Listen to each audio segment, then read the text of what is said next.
ബലിപെരുന്നാൾ കഴിഞ്ഞു. നമ്മൾ ഒരുപാട് ആളുകൾ ഉദ്ഹയ്യത്ത് നിർവഹിച്ചു, അഥവാ ബലികർമ്മം നിർവഹിച്ചു. അതിൻ്റെ മാംസം ഒരുപാട് ആളുകളിലേക്ക് വിതരണം ചെയ്തു, അത് ഭക്ഷിച്ചു. ഇൻഷാ അല്ലാഹ് അയ്യാമു തശ്രീഖ് കഴിയുന്നത് വരെ ആ കർമ്മം നിർവഹിക്കുന്ന ആളുകളുണ്ടാവും. ഈ സാഹചര്യത്തിൽ കേരളത്തിലും ഇന്ത്യയിൽ പൊതുവായൊക്കെ കേൾക്കുന്ന പ്രധാനപ്പെട്ട വിമർശനങ്ങളിൽ ചിലതാണ് പറയുന്നത്. രണ്ട് വിമർശനമാണ് പൊതുവെ കേൾക്കാറുള്ളത്. ആ രണ്ട് വിമർശനങ്ങളെ പറ്റിയിട്ടുള്ള പ്രതികരണമാണ് ഉദ്ദേശിക്കുന്നത്. രണ്ട് വിമർശനങ്ങളിൽ ഒന്ന് ഇങ്ങനെയാണ്: ഈ ബലിയറുക്കുന്നതിലൂടെ, മൃഗങ്ങളെ കൊല്ലുന്നതിലൂടെ നിങ്ങൾ എത്ര ക്രൂരതയാണ് ലോകത്തോട് ചെയ്യുന്നത്, എത്രത്തോളം എന്താ പറയുക മൃഗങ്ങളെയാണ് ജീവൻ ബലി കഴിക്കുന്നത്, അവരെ പ്രയാസപ്പെടുന്നത്, അവരെ ബുദ്ധിമുട്ടിക്കുന്നത്. അതൊക്കെ ഒരു ദൈവം ചെയ്യാൻ പറയുമോ? അല്ലെങ്കിൽ അത്തരം ക്രൂരമായിട്ടുള്ള കർമ്മമൊക്കെ ഒരു മതത്തിൻ്റെ ആചാരമായി അനുഷ്ഠാനമായിട്ടുണ്ടാവുമോ? അത് എന്ത് നന്മയാണ് നിങ്ങൾ ലോകത്തോട് പറയുന്നതാണ് ഒരു വിമർശനം. രണ്ടാമത്തെ വിമർശനം എന്ന് പറഞ്ഞാൽ, ഈ ബലികർമ്മത്തിൻ്റെ ചരിത്രത്തിലേക്ക് പോകുന്ന സമയത്ത് ഇബ്രാഹിം നബി അലൈഹി ഇസ്ലാമിൻ്റെ ചരിത്രം നമുക്ക് കാണാൻ കഴിയുമല്ലോ. അപ്പോൾ ഇബ്രാഹിം നബി അലൈഹി ഇസ്ലാം ഇസ്മായിൽ നബി അലൈഹി ഇസ്ലാമിനെ അറക്കാൻ കൊണ്ടുപോയി. അപ്പോൾ ആ കൊണ്ടുപോയ കർമ്മത്തിൽ എങ്ങനെയാണ് ഒരു മാതൃക ഉണ്ടാവുക? ഒരു നരബലിയല്ലേ അവിടെ ഉണ്ടാകുന്നത്? മകൻ അറക്കാൻ പോകുന്നതിൽ ഇത്രത്തോളം മഹത്വവൽക്കരിച്ച് പറയേണ്ട കാര്യമുണ്ടോ? അതൊരു തിന്മയല്ലേ, തെറ്റല്ലേ?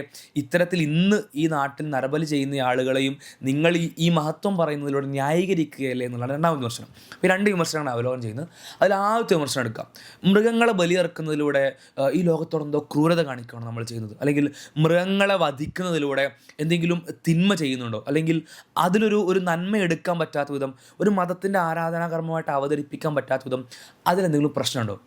അതിലെന്തെങ്കിലും പ്രശ്നങ്ങൾ കാണുന്നുണ്ടെങ്കിൽ മനസ്സിലാക്കണം, ആ പ്രശ്നത്തെ ഇല്ലാതാക്കിക്കൊണ്ട് ഈ ലോകത്തിന് മുന്നോട്ട് പോകാൻ കഴിയില്ല എന്നുള്ളതാണ്. നിങ്ങളതിലൊരു പ്രശ്നം കാണുന്നയാളാണെങ്കിൽ എന്തൊരു പ്രശ്നമാണോ നിങ്ങളതിലൂടെ കാണുന്നത്, ആ പ്രശ്നം ലോകത്ത് നിരന്തരം ഓരോ സെക്കൻഡിലും സംഭവിച്ചുകൊണ്ടിരിക്കുകയാണ്. ഞാനിത് പറയുന്ന, നിങ്ങളിത് കേൾക്കുന്ന ഓരോ നിമിഷവും ഈ ലോകത്ത് ഒരു ജീവി മറ്റൊരു ജീവിയെ കൊന്നുകൊണ്ടിരിക്കുന്നു. അതില്ലാതെ ഈ ലോകം മുന്നോട്ട് പോവില്ല.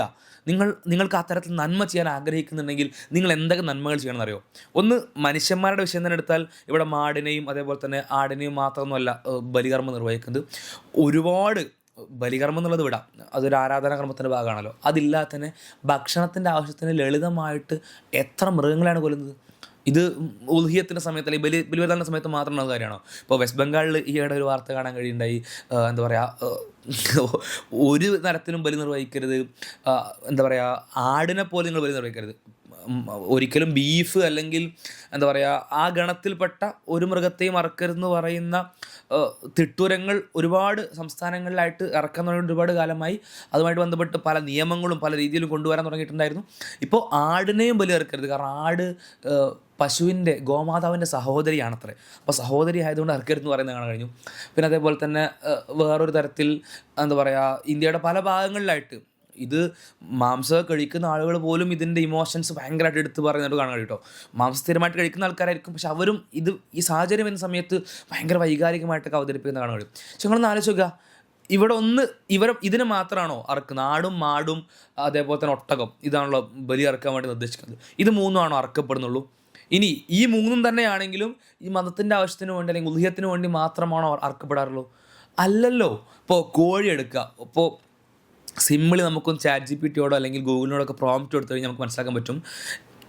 മൊത്തത്തിൽ ലോകത്ത് 2 കോടിയോളം കോഴി ഒരു ദിവസം കൊല്ലുന്നതാണ് ഭക്ഷണത്തിൻ്റെ ആവശ്യത്തിന് വേണ്ടി മാത്രം. KFC കാണുന്നുണ്ട്, മക്ഡൊണാൾഡ്സ് കാണുന്നുണ്ട്, ഷവർമ കാണുന്നുണ്ട്. അവിടെ ഒന്നും നമുക്ക് മൃഗസ്നേഹം ഉണരുന്നില്ല. അവിടെ ഒന്നും കോഴിയെ സംരക്ഷിക്കാൻ വേണ്ടിയിട്ടുള്ള ജാഥകളോ റാലികളോ പോസ്റ്റുകളോ ഇമോഷൻസ് ഉണ്ടാകുന്നില്ല. ആ കോഴിയുടെ ജീവിതത്തിൻ്റെ ദാരുണാവസ്ഥയെപ്പറ്റി, പ്രയാസത്തെപ്പറ്റി, ആ കോഴിയുടെ കഴുത്തിൽ കത്തി വെക്കുമ്പോൾ, അവരെ കൂട്ടമായിട്ട് കൊല്ലുമ്പോൾ അതിൻ്റെ ബുദ്ധിമുട്ടിനെ പറ്റി ആരും പറയുന്നില്ല. ഷവർമ റോളിൽ ഇങ്ങനെ ആ കോഴി ഇങ്ങനെ കയറുന്ന സമയത്ത് ആ കോഴിയെ കാണുമ്പോൾ ഉണ്ടാകുന്ന വികാരത്തെ പറ്റി ആരും സംസാരിക്കുന്നില്ല. കോഴിക്കുട്ടിയുടെ വികാരത്തെ പറ്റി ആരും പറയുന്നില്ല. ഇവിടെ ഒന്നും വികാരമില്ല. അല്ലെങ്കിൽ അത്തരത്തിൽ കഴിക്കപ്പെടുന്ന മത്സ്യങ്ങൾ ആലോചിച്ച് നോക്കൂ. ഒരു മത്സ്യത്തെ പിടിക്കാനുള്ള എന്താ പറയുക കപ്പൽ പോയി കഴിഞ്ഞാൽ എത്ര ആയിരക്കണക്കിന് മത്സ്യങ്ങളാണ് ഒരു വലയിൽ കൂടുന്നത്, പെടഞ്ഞ് മരിക്കുന്നത്, ശ്വാസം കിട്ടാതെ വലയിൽ കഴുത്ത് കുരുങ്ങിക്കൊണ്ട് മരിക്കുന്ന ആ മീനുകളെപ്പറ്റി, മത്സ്യങ്ങളെപ്പറ്റി ആരും സങ്കടം പറയാറില്ല. അവരുടെ കുട്ടികളവിടെ ആ കടലിൽ ഇങ്ങനെ അവരെ തെരഞ്ഞുകൊണ്ട് നടക്കുന്നുണ്ടാവല്ലോ. അങ്ങനെ പല കഥകളും ഇറക്കാമല്ലോ. അമ്മ തങ്ങൾക്ക് വേണ്ടി ഇര തേടി ഇറങ്ങിയതാണ്, അപ്പോൾ കുഞ്ഞുങ്ങൾ അമ്മയെ കാത്തിരിക്കുകയാണ്. അപ്പോൾ കടലിൻ്റെ അടിത്തട്ടിൽ അമ്മ വരുമെന്ന് കാത്തിരിക്കുന്ന മത്തിക്കുട്ടികളുണ്ട്. ആ മത്തി ഇങ്ങനെ കടലിലിങ്ങനെ വിഹരിച്ചുകൊണ്ടിരിക്കുന്നതിനിടയിലാണ് ഈ കാപാലികനായിട്ടുള്ള മത്സ്യപിടുത്തക്കാരനായിട്ടുള്ള ഈ മനുഷ്യൻ വന്നിട്ട് ആ മത്തിയെ പിടിച്ചുകൊണ്ടുപോയത്, അയിലയെ പിടിച്ചുകൊണ്ടുപോയത്. എന്തൊക്കെ വൈകാരിക കഥകൾ ഇറക്കാം. ആരും പറയുന്നില്ലല്ലോ. പക്ഷെ ഉളുഹിയത്തിൻ്റെ സമയത്തെങ്ങാനും നിങ്ങൾ ആടിനെയോ മാടിനെയോ അറുക്കുകയാണെങ്കിൽ അവിടെ വികാരങ്ങൾ ഇങ്ങനെ പൊട്ടി ഒലിക്കുകയാണെങ്കിൽ അവൾക്കൊന്നും ജീവല്ലേ? മത്തിക്ക് ജീവല്ലേ? അയിലക്ക് ജീവല്ലേ? അല്ലെങ്കിൽ എന്താ പറയുക, ഈ കോഴിക്ക് ജീവല്ലേ? താറാവിന് ജീവല്ലേ? അവക്കൊന്നും വികാരങ്ങളില്ലേ? ഒന്ന് ഇവക്കൊന്നും വികാരങ്ങളില്ല എന്നുള്ള വിഷയം വേറെ. വികാരങ്ങളോ അല്ലെങ്കിൽ എന്താ പറയുക, വികാരങ്ങൾ എന്ന് പറഞ്ഞാൽ ലളിതമായിട്ടുള്ള വികാരങ്ങൾ ഉണ്ടാവും, സിമ്പിൾ ഇമോഷൻസ് ഉണ്ടാവും.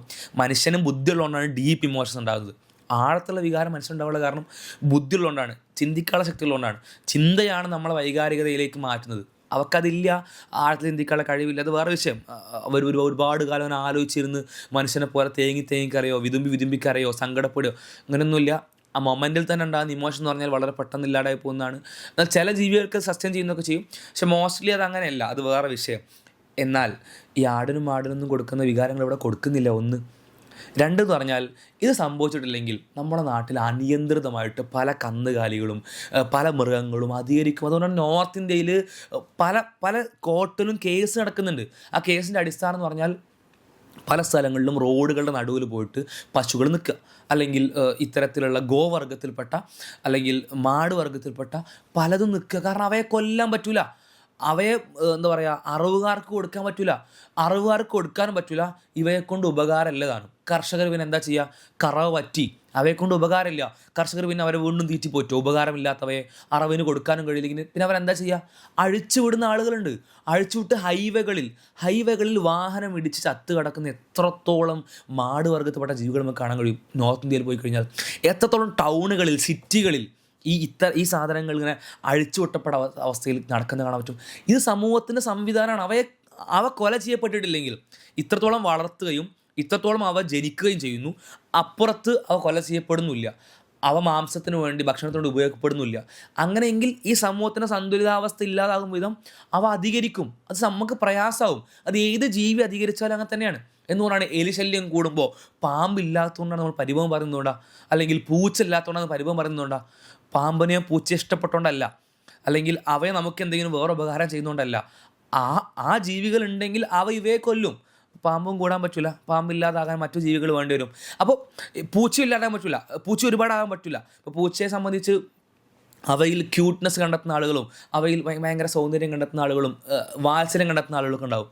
ഒരു പൂച്ചയ്ക്കാണെങ്കിൽ രസമായിരിക്കും, കുറേ പൂച്ചകളാണെങ്കിലോ. അപ്പോൾ ഈ ജീവികളൊക്കെ ഇങ്ങനെ പരസ്പരം കൊല ചെയ്യപ്പെടണം, പരസ്പരം ഭക്ഷിക്കപ്പെടണം, ഭക്ഷണത്തിനായിട്ട് ഉപയോഗിക്കപ്പെടണം, എങ്കിലേ അവ നിലനിൽക്കൂ. ഈ സമൂഹത്തിൽ മൊത്തത്തിൽ അവക്കടക്കമുള്ള നിലനിൽപ്പ് ഉണ്ടാവണമെങ്കിൽ അത് സംഭവിക്കണം. ഇത് ഇപ്പോൾ കാട്ടിലൊക്കെ പോയിട്ട് ഈ തിയറിങ്ങൾ നടപ്പിലാക്കുകയാണെങ്കിൽ മാനിനെയൊക്കെ രക്ഷിച്ചിട്ട് കടുവൻ്റെ അടുത്ത് നിന്ന്, കടുവയുടെ ക്രൂരതയിൽ നിന്ന് മാനിനെയൊക്കെ രക്ഷിക്കാൻ നിൽക്കുകയാണെങ്കിൽ, അല്ലെങ്കിൽ മുയലിനെയൊക്കെ രക്ഷിക്കാൻ നിൽക്കുകയാണെങ്കിൽ, മുയൽ എത്രത്തോളം പാവമാണ്, അത് കാണാൻ എത്ര ഭംഗിയാണ്, എനിക്ക് മുയലിനെ ഭയങ്കര ഇഷ്ടമാണ്. അപ്പോൾ കടുവയുടെ ക്രൂരതയിൽ നിന്ന്, സിംഹത്തിൻ്റെ ക്രൂരതയിൽ നിന്ന് മുയലിനെ രക്ഷിക്കാനായിട്ട് കാട്ടിൽ പോയിട്ട് എല്ലാ മുയലിനെ രക്ഷിച്ചാലോ? അത് എല്ലാ കടുവനും എല്ലാ സിംഹത്തിനൊക്കെ കൊല ചെയ്യുകയോ അല്ലെങ്കിൽ അവരെ എന്താ പറയുക കൂട്ടിലടക്കുകയോ ചെയ്താലോ? എത്രത്തോളം ഇല്ലോജിക്കലാണത്. അപ്പോൾ അത് സമൂഹത്തിൻ്റെ സന്തുലിതാവസ്ഥയെ, ഈ പ്രകൃതിയുടെ സന്തുലിതാവസ്ഥയെ ഇല്ലാതാക്കുകയാണ് ചെയ്യുകയെന്ന് മനസ്സിലാക്കുക. മണ്ടത്തരാണ് പറഞ്ഞുകൊണ്ടിരിക്കുന്നത് മനസ്സിലാക്കുക, പൊട്ടത്തരമാണ് പറഞ്ഞുകൊണ്ടിരിക്കുന്നത് മനസ്സിലാക്കുക. രണ്ടാമത്തെ വിഷയം ഇബ്രാഹിം നബി അലൈഹി ഇസ്ലാമിൻ്റെയും ഇസ്മായിൽ നബി അലൈഹി ഇസ്ലാമിൻ്റെയും ബലിയിലെ എന്താ പറയുക മാതൃകയാണ്. എന്താണ് ആ മാതൃകയ്ക്കൊരു പ്രശ്നം? അവിടെ നരബലിയെ പ്രൊമോട്ട് ചെയ്യുന്നതാണെങ്കിൽ, നരബലിയെ സപ്പോർട്ട് ചെയ്യുന്ന എന്തെങ്കിലും ഒരു വാചകം ഖുർആനിൽ കാണണ്ടേ? ഇബ്രാഹിം നബി അലൈഹി ഇസ്ലാം ആ കർമ്മം പ്രവർത്തിക്കണ്ടേ? പ്രവർത്തിച്ചിട്ടില്ലല്ലോ. അത് ചെയ്യാനോ ചെയ്യുന്നതിൻ്റെ എന്താ പറയുക നന്മയോ ഒരു കൽപ്പനയായിട്ടോ അല്ലെങ്കിൽ ആ പ്രവർത്തനം ചെയ്തതിന് ശേഷമോ പടച്ചോൻ പറയുന്നില്ലല്ലോ. പടച്ചോൻ എന്താ പറയുന്നത്? പരീക്ഷിക്കാൻ വേണ്ടി ഇബ്രാഹിം നബി അലൈഹി ഇസ്ലാം അർത്ഥത്തിൽ കൽപ്പിച്ചു. അത് പ്രവാചകന് മാത്രമുള്ള കൽപ്പനയാണ്. പ്രവാചകൻ എന്ന് പറഞ്ഞാൽ ദൈവത്തിൻ്റെ അടുത്ത് സന്ദേശം കിട്ടുന്ന വ്യക്തിയാണ്, മലക്ക് മുഖേന. അത് മുഹമ്മദ് നബിയോട് അവസാനിച്ചു. നമുക്കാർക്കും അത്തരത്തിലൊരു അവസ്ഥ ഇനി വരില്ല. ദൈവത്തിങ്കിൽ നിന്ന് സന്ദേശം വരില്ല. ആ സന്ദേശം വരാത്തത് കൊണ്ട് തന്നെ ഉറപ്പാണ് ഇനി പടച്ചോൻ ആരോട് അത് കൽപ്പിക്കില്ല. അപ്പോൾ അത് പ്രവാചകനോടാണ് കൽപ്പന. ആ പ്രവാചകനോടുള്ള കൽപ്പന മാലാഖ മുഖേനയാണ്. അത് പ്രവാചകനിൽ മാത്രം, ഇബ്രാഹിം നബി അലൈഹി ഇസ്ലാമിൽ മാത്രം അർപ്പിതമായ, അതിൽ മാത്രം അവസാനിക്കുന്ന കാര്യമാണ്. നമുക്കതിൽ ആ തരത്തിലൊരു തുടർച്ചയും അതിലൂടെ ഇല്ല എന്നുള്ളതാണ്. രണ്ടെന്ന് പറഞ്ഞാൽ എന്താ അവിടെ സംഭവിച്ചത്? എന്ത് വിഷയവും ദൈവത്തിൽ സമർപ്പിക്കാൻ താങ്കൾക്ക് കഴിയുമോ എന്നുള്ള പരീക്ഷണമാണ്. വൈദ് ഖാല ലഹു റബ്ബുഹു അസ്ലിം, അദ്ദേഹത്തോട് റബ്ബ്, അദ്ദേഹത്തിൻ്റെ രക്ഷിതാവ് അസ്ലിം എന്ന് പറഞ്ഞാൽ കീഴ്പ്പെടുക എന്ന് പറഞ്ഞാൽ മറുചോദ്യങ്ങളില്ലാതെ അദ്ദേഹം അസ്ലംതു എന്ന് പറയും, ഞാൻ കീഴ്പ്പെട്ടിരിക്കുന്നു എന്ന് പറയും. അപ്പോൾ ആ കീഴ്പ്പെടൽ പൂർണ്ണമാണോ എന്നുള്ള പരിശോധനയാണ്. അത് ആ വ്യക്തിക്ക് മാത്രമുള്ള പരിശോധനയാണ്, പരീക്ഷണമാണ്. നമുക്കെന്നുള്ള പാഠം എന്താണ്? പടച്ചവൻ പറഞ്ഞു എന്ന് ഉറപ്പുള്ള വിഷയത്തിൽ, കോട്ട് ആൻഡ് കോട്ട്, പടച്ചവൻ പറഞ്ഞു എന്ന് ഉറപ്പുള്ള വിഷയങ്ങളിൽ മാത്രം, ആ വിഷയങ്ങളിൽ പടച്ചവനെ മറ്റെന്തും സാക്രിഫൈസ് ചെയ്തിട്ടും പടച്ചവന് കീഴ്പ്പെടുക, അവൻ അനുസരിക്കുക എന്നുള്ളതാണ്. എന്തു സാക്രിഫൈസ് ചെയ്യണം? എന്തിൻ്റെ വിഷയത്തിൽ? പടച്ചവൻ പറഞ്ഞു എന്ന് ഉറപ്പുള്ള വിഷയത്തിൽ. ആ വിഷയങ്ങൾ ഏതൊക്കെയാണ്? മുഹമ്മദ് നബിയിലൂടെ ചര്യയായിട്ട് നമുക്ക് വന്ന, സുന്നത്തായിട്ട് വന്ന കാര്യങ്ങൾ. അതേപോലെ തന്നെ അതിനേക്കാൾ മുമ്പ് ആദ്യ സ്ഥാനത്ത്, പ്രഥമ സ്ഥാനത്ത് ദൈവത്തിൻ്റെ വചനങ്ങളായിട്ടുള്ള, അള്ളാഹുവിൻ്റെ കലാമായിട്ടുള്ള ഖുർആൻ. ഈ ഖുർആനും സുന്നത്തും അതിലൂടെ നമുക്ക് പടച്ചോൻ പറഞ്ഞ ഉറപ്പുള്ളൊരു കാര്യം ഉണ്ടെങ്കിൽ ആ കാര്യം അനുഷ്ഠിക്കാൻ എന്തു സാക്രിഫൈസ് ചെയ്യണം. അതിൽ മകനെ കൊല്ലൽ അല്ലെങ്കിൽ മകൻ്റെ ജീവൻ ഇല്ലാതാക്കൽ സാക്രിഫൈസ് ആയിട്ട് വരുമോ? വരില്ല. അത്തരമൊരു കൽപ്പന എവിടെയും കാണാൻ കഴിയുന്നില്ല. പക്ഷേ ഏത് എക്സ്ട്രീമിലേക്ക് പോയാലും പടച്ചവന്, ദൈവത്തിന് സമർപ്പിക്കാൻ വേണ്ടി, അവൻ്റെ മുന്നിൽ സമർപ്പിക്കാൻ വേണ്ടി, അവനോട് കീഴ്പ്പെടാൻ വേണ്ടി നമുക്ക് എന്തും സാക്രിഫൈസ് ചെയ്യാൻ പറ്റണം. ആ പാഠമാണ് ഇബ്രാഹിം നബി അലൈഹി സ്വലാമിൻ്റെ ചരിത്രത്തിലൂടെ നമുക്ക് പറഞ്ഞു തരുന്നത്. ഇനി ഇബ്രാഹിം നബി അലൈഹി സ്വലാമിനെ കൊണ്ട് ദൈവം ബലി അർപ്പിച്ചോ? അതിലൊരു നന്മ ഉണ്ടായിരുന്നെങ്കിൽ ദൈവം ബലികർമ്മം പൂർത്തീകരിപ്പിക്കില്ലേ? പൂർത്തീകരിപ്പിച്ചിട്ടില്ലല്ലോ. ബലികർമ്മം പൂർത്തീകരിച്ചിട്ടില്ല എന്ന് മാത്രമല്ല, ആ ബലികർമ്മം അവസാനിപ്പിക്കുകയാണ് ചെയ്തിട്ടുള്ളത്. ഫദൈനാഹു ബിദബ്ഹിൻ അദീം, അതിനെ നാം പകരം നൽകി. അങ്ങനെ ഒരു കർമ്മം ആരെങ്കിലും ചെയ്യുന്നുണ്ടെങ്കിൽ മനസ്സിലാക്കുക, നിങ്ങൾക്ക് ദൈവം പകരം നൽകുന്നു. നിങ്ങൾ അതിലൂടെ ഒരു പുണ്യം ഉദ്ദേശിക്കുന്നുണ്ടെങ്കിൽ ആ പുണ്യം അതിലൂടെ കിട്ടില്ല. നിങ്ങൾക്ക് ദൈവം പകരം നൽകുന്നു. ബിദബ്ഹിൻ അദീം, മഹത്തായ ഒരു ബലി കൊണ്ട്. അഥവാ ഈ ഉരുവിനെ ബലിയിറക്കുക, ആടിനെയോ മാടിനെയോ ഒട്ടകത്തെയോ ബലിയിറക്കുക എന്നതാണ് അദീം, മഹത്തരമായിട്ടുള്ളത്. അതാണ് ഏറ്റവും നല്ല ബലിയായിട്ടുള്ളത്. നിങ്ങൾക്ക് മറ്റൊന്നൊരു ഒരു മഹത്വം ലഭിക്കാനില്ല. ഒരു പ്രവാചകനെ കൊണ്ട് പോലും പടച്ചവൻ ചെയ്യിക്കാത്ത കാര്യമാണിത്. ഒരു പ്രവാചകന് പോലും പ്രതിഫലമില്ലാത്ത കാര്യമാണിത്. അതുകൊണ്ട് നിങ്ങളിത് ചെയ്യേണ്ടതില്ല. നിങ്ങൾക്ക് പകരം, നിങ്ങളതിലൂടെ പുണ്യമാണ് ആഗ്രഹിക്കുന്നതെങ്കിൽ പകരം നിങ്ങൾക്ക് എന്തുണ്ട്? മഹത്തായ ബലിയുണ്ട്. ഉരുവിനാണ് ബലി അർപ്പിക്കുന്നത്. അത് എങ്ങനെയാണ്? അവിടെയും പ്രവാചകൻ്റെ കൽപ്പന കാണാൻ കഴിയും. ഒരിക്കലും ഇതിൻ്റെ മാംസമോ രക്തമോ ദൈവത്തിലെത്തുന്നില്ല. മാംസമല്ല സമർപ്പിക്കുന്നത്, രക്തമല്ല സമർപ്പിക്കുന്നത്, മറിച്ച് ദൈവത്തിൻ്റെ കൽപ്പനയാണ്. ആ കൽപ്പന പാലിച്ചുകൊണ്ടാണ് സമർപ്പണം നടക്കുന്നത്. ഈ രക്തം അങ്ങോട്ട് പോകുന്നില്ല, മാംസം അങ്ങോട്ട് പോകുന്നില്ല. ആ കൽപ്പന സ്വീകരിച്ചുകൊണ്ട് എന്ത് ചെയ്യുന്നു? ഞാനതിന് തയ്യാറാകുന്നു, എൻ്റെ സമ്പത്ത് കൊടുക്കുന്നു, എൻ്റെ സമയം കൊടുക്കുന്നു, എൻ്റെ സമയവും സമ്പത്തും ദൈവമാർഗ്ഗത്തിൽ ചെലവഴിച്ചുകൊണ്ട് എന്ത് ചെയ്യുന്നു? ഞാൻ ദൈവത്തിന് വേണ്ടി ബലി നിർവഹിക്കുന്നു. എന്നിട്ടോ ആ മാംസോ രക്തം എങ്ങടെ പോകുന്നത്? രക്തം അത് നജസാണ്, അല്ലെങ്കിൽ അത് മാലിന്യമാണ്, അത് സംസാരിക്കണം. ഇനി മാംസം എങ്ങോട്ടാണ് പോകേണ്ടത്? അർഹരിലേക്കാണ് പോകേണ്ടത്. ആ മാംസത്തിന് ആവശ്യമുള്ള അർഹരായിട്ടുള്ള നാട്ടിലെ ഏത് മനുഷ്യനും മാംസം കൊടുക്കാം, അത് ഭക്ഷിക്കാം. അവരത് ഭക്ഷിക്കുമ്പോഴാണ്, ആ ഭക്ഷിക്കൽ നടക്കുമ്പോഴാണ്, സംഭവിക്കുമ്പോഴാണ് എൻ്റെ ബലി പൂർത്തിയാകുന്നത്. എത്ര മനോഹരമാണ്! മറ്റുള്ള മനുഷ്യരെ കൊണ്ട് ഭക്ഷിപ്പിച്ചിട്ട്, മറ്റുള്ള മനുഷ്യർക്ക് ഭക്ഷണം കൊടുത്തിട്ട് നിങ്ങൾ പടച്ചവനെ ആരാധിക്കും. അല്ലാതെ നിങ്ങൾ സഹോദരങ്ങളെയോ മക്കളെയോ നിങ്ങളുടെ ഇണയെയോ മാതാപിതാക്കളെയോ കൊന്നിട്ടല്ല, അവരെ കൊലപാതകം ചെയ്തിട്ടല്ല, മറിച്ച് മറ്റൊരു മനുഷ്യന് ഭക്ഷണം കൊടുത്തിട്ടാണ് എന്ത് ചെയ്യേണ്ടത്? നിങ്ങൾ ദൈവത്തെ ആരാധിക്കേണ്ടതെന്നുള്ളതാണ്. അപ്പോൾ ആ പാഠമാണ് ശരിക്കും ഇതിലൂടെ ലഭിക്കുന്നത്. അതല്ലാത്ത വിശ്വാസികൾ പറയാത്തൊരു പാഠം എടുത്ത്, ആ പറയാത്ത പാഠത്തിലൊരു പ്രശ്നം കണ്ടെത്തി ബുദ്ധിമുട്ടി പ്രയാസപ്പെട്ട് വിമർശിക്കേണ്ട ആവശ്യമില്ല. നന്മകൾ സംഭവിക്കുമ്പോൾ ഏറ്റവും കുറഞ്ഞത് മിണ്ടാതിരിക്കെങ്കിലും ചെയ്യാമെന്നുള്ളതാണ്. മറ്റു മനുഷ്യർക്ക് വിശപ്പ് മാറുമ്പോൾ, അവർ ആസ്വാദനത്തോടുകൂടി ഭക്ഷണം കഴിക്കുമ്പോൾ എന്തിനത്ര പ്രയാസം ഉണ്ടാകുന്നത്? അപ്പോൾ ഈ വീഡിയോയുടെ അവസാനിപ്പിക്കുകയാണ്. ഇത്തരം വിമർശനങ്ങൾ, മറ്റു സന്ദേശങ്ങൾ, മറ്റു വിശ്വാസികൾക്കുള്ള അത്തരത്തിലുള്ള മാർഗ്ഗദർശനങ്ങൾ, പുതിയ വിഷയങ്ങളിലെ ഇടപെടലുകൾ, സമകാലിക വിഷയങ്ങളുള്ള പ്രതികരണങ്ങൾ, ഇതെല്ലാം റിക്കാസ് മീഡിയ ചാനൽ നിങ്ങൾക്ക് ലഭിക്കുന്നതാണ്. ചാനൽ സബ്സ്ക്രൈബ് ചെയ്യുക, മറ്റു വീഡിയോകൾ കാണുക, മറ്റുള്ളവരിലേക്ക് എത്തിക്കുക. അസ്സലാമു അലൈക്കും വറഹ്മത്തുള്ളാഹി.